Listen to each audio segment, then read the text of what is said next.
I have a supplier that has about 80% of their, we're 80% of their business. And then J&J pulls out, so they can't afford anything else anymore. Oh man. We basically learned from that company and then made our own process and said that. Oh, nice. Does J&J do that often? It's a little unethical. 13 different things. It's left and right. And we're actually going to be exiting from all of this. Because now that J&J has the product? Yes.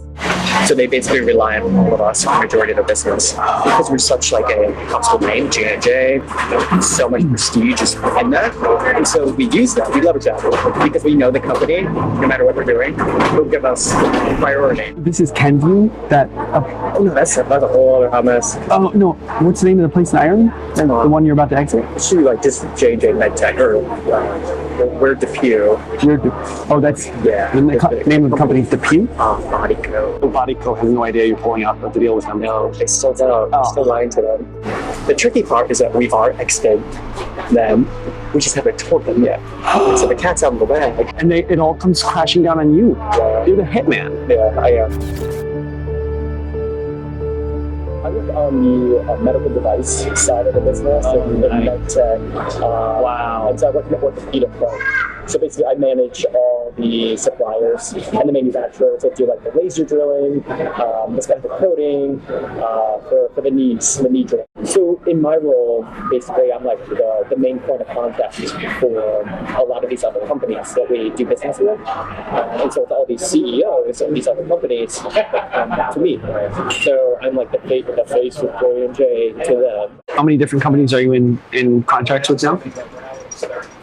I manage 13. What is the name of the company? So there's a few. There's one that we already exited. It's called Bodyco. They're based out of Europe. Oh, okay. They were doing one of our special titanium machining for the knees, the knee joint. We have our own process in-house. It's cheaper. And we just took it over. Yeah, we basically learned from that company and then made our own process and said that. Oh, nice. Does J&J do that often? It's a little unethical. I think we gave them like a 1 month notice. Really? That's what I don't like. Yeah, and they actually were filing for bankruptcy. And then basically everyone is getting laid off. It's a great business idea, but they're making a lot of money. They're saving a lot of money. It's a little. Is there any loss against that? There's a few, but we have a whole team of lawyers, and I meet with the attorney. But I'm like basically the whole set cases. We meet every week, like an hour, and we just run through all the contracts, and we just try to make sure that we're just following the bare minimum that we are required to do. So what happens when a company, like when, not the acquisition, but like this Bodyco, like what happened? Why do they have to fire all their employees when they go under? Because they can't afford anything like if we cancel or like cut ties. So they basically rely on all of us for the majority of their business because we're such like a household name, J&J, so much prestige is in that. And so we use that, we leverage that because we know the company, no matter what we're doing, will give us priority. Sorry, I did not hear you. They'll give us priority because like J&J is a customer, like, we need to cater to them. They're a massive global corporation. Like Pfizer, we have to cater to Pfizer. And so these companies know this and they can get cheaper goods, they can kind of do whatever they want. So these smaller companies will go all in? Yeah.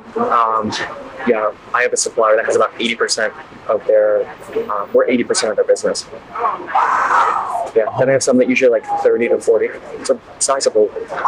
And then J&J pulls out, so they can't afford anything else anymore. Bodyco has no idea you're pulling out the deal with them. No, they still don't. I'm still lying to them.